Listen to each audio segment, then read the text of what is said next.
Hello friends, कैसे हैं आप सब लोग। आई होप कि आप सब लोग ठीक होंगे और मैं भी बिल्कुल ठीक हूँ। और साथ ही दिवाली की तैयारियों में बिजी हूँ। आई नो कि आप सब लोग भी अपने अपने घरों में दिवाली की तैयारियों में बिजी होंगे। तो सबसे पहले आप सबको मेरी तरफ से छोटी दिवाली की बहुत बहुत बहुत सारी शुभकामनाएं। तो दोस्तों, आप सोचोगे कि मैंने ये स्कार्फ पहना है और अधिकतर आप मुझे पहने हुए देखते हो। तो एक्चुअली जो लोग नहीं जानते, मैं बता देती हूँ कि मैं उत्तराखंड से बिलोंग करती हूँ। मेरी आईडी में देहरादून पढ़ के ही आप लोगों को पता चल गया होगा, बट जिन्हें नहीं पता मैं उन्हें बता देती हूँ कि मैं देहरादून उत्तराखंड की रहने वाली हूँ और हमारे यहाँ पहाड़ों में ये स्कार्फ पहना जाता है। और पर्सनली बताऊँ तो मुझे ऐसे स्कार्फ सर पे बांधना अच्छा भी लगता है और हमारे पहाड़ों में ये पहना भी जाता है। तो चलिए रिएक्शन वीडियो शुरू करते हैं। देर किस बात की, अभी तक डेफिनेटली आप लोग खाना वाना खा के और सुबह से घर की डेकोरेशन करके थक गए होंगे। तो चलिए आपकी थकान को भी दूर करते हैं और आप सबका एंटरटेनमेंट भी करते हैं।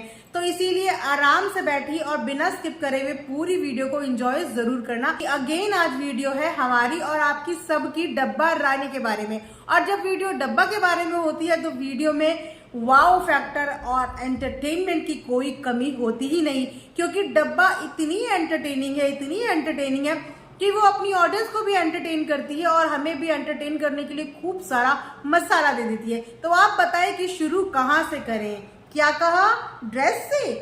ड्रेस के बारे में तो मैं पिछले पॉडकास्ट में बोल ही चुकी हूँ, बट इस बार कुछ नया ट्राई करते। चलिए आपकी डिमांड पे शुरुआत ड्रेस से ही कर लेते हैं। सो दोस्तों, अगेन टमाटर वाली ड्रेस आज पूरी ऑफिशियली हमें देखने को मिली। हालांकि ये ड्रेस पहले ही लीक हो गई थी, बट स्टिल आज हमें ऑफिशियल चैनल से ये ड्रेस देखने को मिली। तो ड्रेस देखने के बाद मुझे सिर्फ एक चीज का जवाब दो कि क्या ऐसी ड्रेस आप में से कोई भी अपनी एनिवर्सरी पे पहनना प्रेफर करेगा। इनफैक्ट रेड कलर पहनना भी प्रेफर करेगा। शादी में हम लोग इतना रेड कलर पहन चुके होते हैं क्योंकि किसी ना किसी एक ऐसी रस्म में हमें रेड कलर पहनना पड़ता ही है कि उसके बाद हम सोचते हैं कि हम अपनी एनिवर्सरी पे या अगेन जब भी हमारा कोई ऐसा ओकेजन है, सेलिब्रेशन होगा, तो हम कोई डिफरेंट और कोई न्यू शेड ट्राई करेंगे। और वैसे भी आजकल देखा जाए तो न्यूड मेकअप और पेस्टल शेड्स ट्रेंड में है। और वैसे भी इन इन्फ्लुएंसर को तो फैशन के बारे में पता ही होना चाहिए, बिकॉज कोलैबोरेशन की इतनी ज्यादा डिमांड इन लोगों की होती है। तो इन्हें नहीं पता कि ट्रेंड में इस समय पे इतने ज्यादा डार्क और चटकीले कलर नहीं, पेस्टल शेड्स हैं।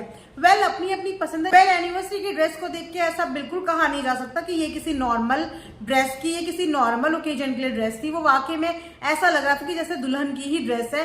तो जो एनिवर्सरी वाला गेटअप होना चाहिए था वो वाला गेटअप बिल्कुल भी नहीं हुआ। दूसरी चीज कि जो मेकअप था ना, वो मेकअप सबका इतना ओवर किया हुआ था। इनफैक्ट टिजा, टिहान और तारा तीनों का मेकअप भी ओवर किया हुआ था। बच्चे तो अपने आप में खूबसूरत लगते हैं, उनको तो बस हल्का सा एक बेसिक टच दे दो, वो वैसे ही अच्छे लगते हैं। लेकिन यहाँ पे बच्चों को छोड़िए, यहाँ पे जो हमारी ब्राइड थी, यानी कि वाना बी ब्राइड, क्योंकि इनका अंदर का ब्राइड बनने का सपना कभी खत्म ही नहीं होता, तो इसीलिए अभी भी हम इन्हें वाना बी ब्राइड ही कहेंगे। तो वो ब्राइड का भी अभी तक ब्राइड बनने का सपना पूरा नहीं हुआ। चटकीले पटकीले ड्रेस के साथ उन्होंने मेकअप भी इतना लाउड करवा दिया, इतना डार्क करवा दिया। और फ्रेंकली स्पीकिंग, इन मैडम पे ना डार्क मेकअप बिल्कुल भी सूट नहीं करता है। कमेंट सेक्शन में जरूर बताना कि अगर आप मेरी इस बात से अग्री करोगे, क्योंकि हमने इनको और भी रील्स में, शॉर्ट्स में देखा है।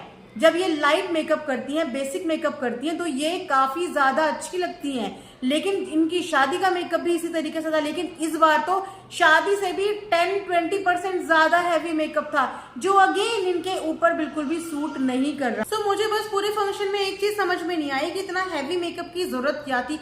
सबके सब वहां पे ऐसे ही मेकअप करके आए थे जैसे किसी की बारात में शरीक होने के लिए आए हुए हो और बस अब घोड़ी चढ़ने वाले हैं और इनको सबको नाचना है, गाना है।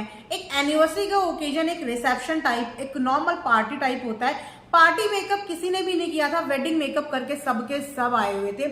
और उसके बाद एक चीज मैं तारीफ करूंगी, देखो जो चीज व्लॉग में अच्छी लगेगी उसके लिए अच्छा भी बोलेंगे, कि डब्बा ने सारे गेस्ट के साथ इक्वली इंटरेक्शन किया।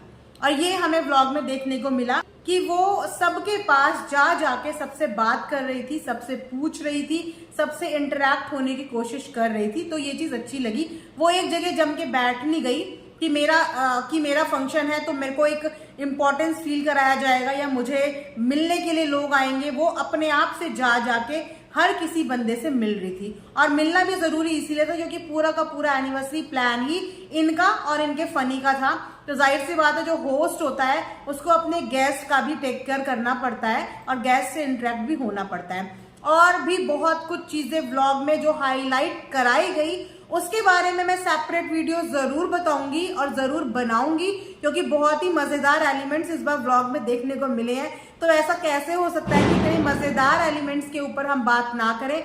बाहर पटाखों का भी बहुत ज्यादा शोर हो रहा है, इसीलिए मैं वीडियो को ज्यादा लंबा भी नहीं खींच पाऊंगी। लेकिन एज प्रॉमिस मैंने कहा था कि मैं शाम को एक वीडियो आपके लिए लाऊंगी, तो मैंने अपना प्रॉमिस पूरा किया। लेकिन अभी बहुत सारी बातें शेष हैं, तो वो बातें या तो मैं कल व्लॉग मुझे टाइम लगेगा तो मैं डालूंगी, लेकिन बातें बहुत सारी करेंगे।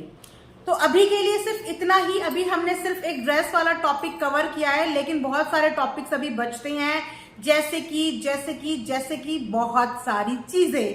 तो कल का वेट कीजिए और अपनी दिवाली बहुत ही अच्छे से, खुशी से, नाचते हुए, गाते हुए, खाते हुए मनाइए। जो डाइटिंग कर रहे हैं प्लीज इस समय पे डाइटिंग मत करिए, क्योंकि मैं खुद भी डाइटिंग कर रही हूँ। लेकिन अक्सर मेरे साथ ऐसा होता है कि जब भी मैं डाइटिंग करनी शुरू करती हूँ ना, उसी समय पे फेस्टिवल आ जाते हैं कि मुझे चीट मील्स लेनी पड़ती है। बट अगेन मैं फिर से शुरू करूंगी। और अगर आपको भी मेरे इस डाइट प्लान का हिस्सा बनना है या मेरी अगेन इस वेट लॉस जर्नी में शरीक होना है तो मुझे बताना, तो फिर मैं आपके साथ अपना रूटीन भी शेयर करूंगी। हर रिएक्शन वीडियो के साथ हम 5 मिनट का एक सेशन ऐसा रख लेंगे जिसमें मैं अपनी मील शेयर करूंगी और फिर उसके बाद मैं आपसे ये भी बताऊंगी कि हर पर डे के अकॉर्डिंग मेरा कितना वेट रिड्यूस हो रहा है, या तो 1 वीक का मॉनिटर करके या जैसे आप लोग बोलोगे उस हिसाब से। तो चलिए अभी रिएक्शन एंड करते हैं क्योंकि बहुत सारे काम है। मिलेंगे कल, तब तक अपना ध्यान रखिए and thanks for watching Earth Mom Dehradun. Bye.